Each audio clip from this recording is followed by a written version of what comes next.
Chairman of the House Banking Committee during the crash agreed, saying, "The Great Depression was a carefully contrived occurrence by international bankers seeking to bring about a condition of despair so that they might emerge as the rulers of us all." There was a memo circulated in advance of the stock market collapse.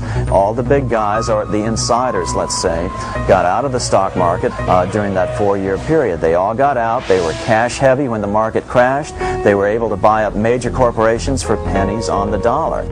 Franklin Roosevelt's own son-in-law called the Depression the deliberate shearing of the public by the world money power, triggered by the planned sudden shortage of call money in the New York markets. Insider Joseph Kennedy's wealth grew from $4 million in 1929 to over $100 million 4 years later. Then, as now, America's press failed to tell us what was happening. These scenes of unrest in America have never been seen before. Cameramen would shoot them, but newsreels wouldn't play them. Controlling the news started early in America. Of course, the lighter side of the news continued to get lots of play.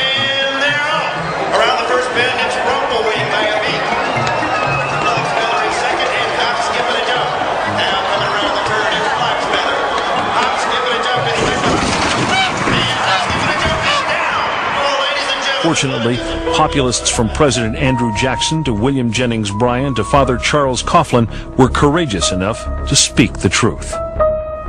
May I remind our President with all due respect that not one of these soldiers cast a ballot on that fateful Good Friday night in the spring of 1917 to force a peace-loving nation like ours to take up arms for the profiteers and the exploiters of mankind.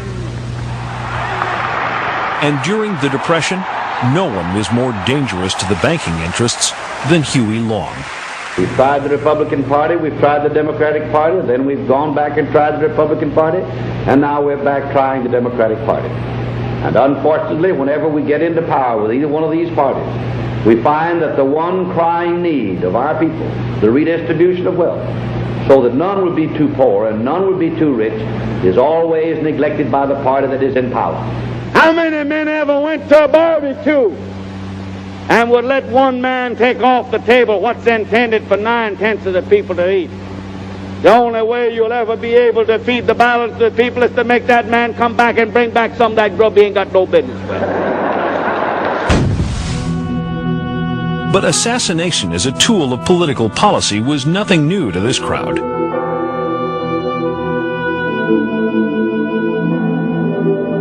President Jackson, for example, in his era, he was the leading opponent of the privately owned central bank.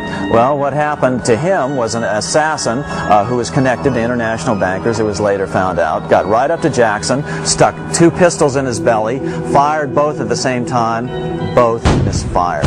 Jackson was saved.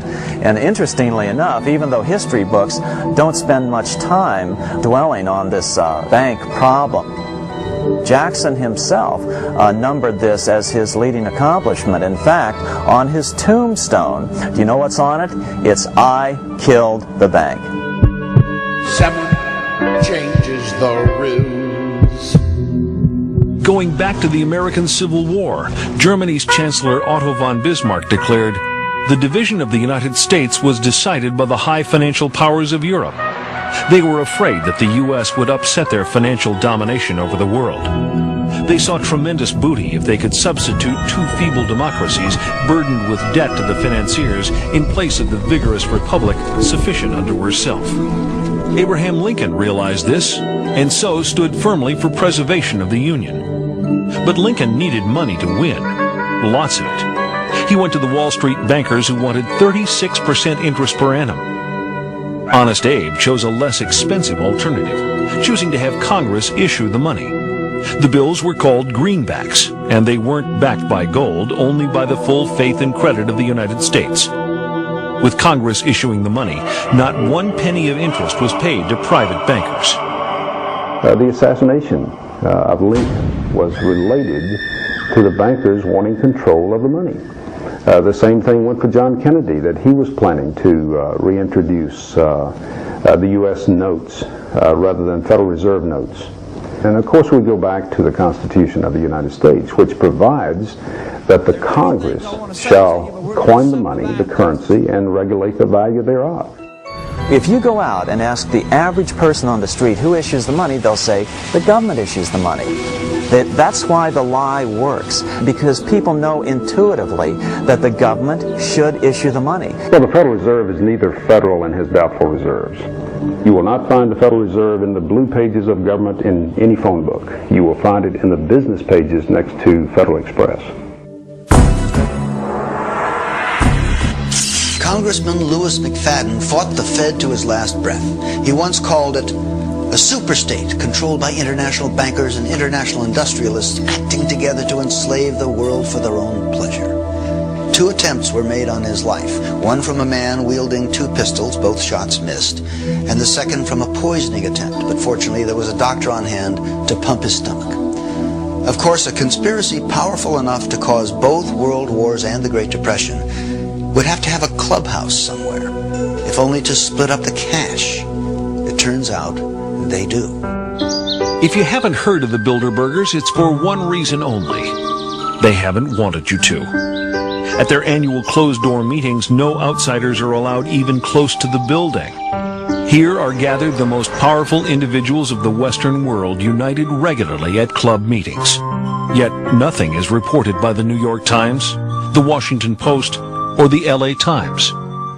What really fascinates me is the complete blackout in the American press.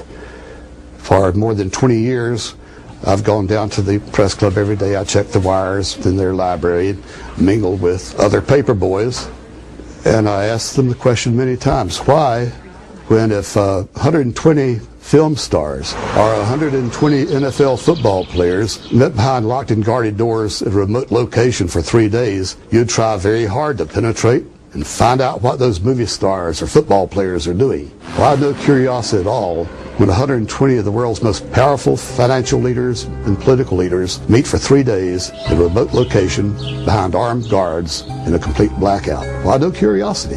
Actually, quite a bit of security, but it's discreet. So what would happen if someone tried to sneak through the trees back there? I don't know. I wouldn't want to try it. What we do hear coming out of those meetings is incredible about the plans of the New World Order to consolidate power. Political power and economic power coming together at the highest level. But what I call the lapdog media, the controlled media in this country, you would think that they would be going to court, crying freedom of information, open meetings, sunshine law, and all of these things, but the silence is deafening. Attendees at recent Bilderberg meetings have included presidential advisor George Stephanopoulos,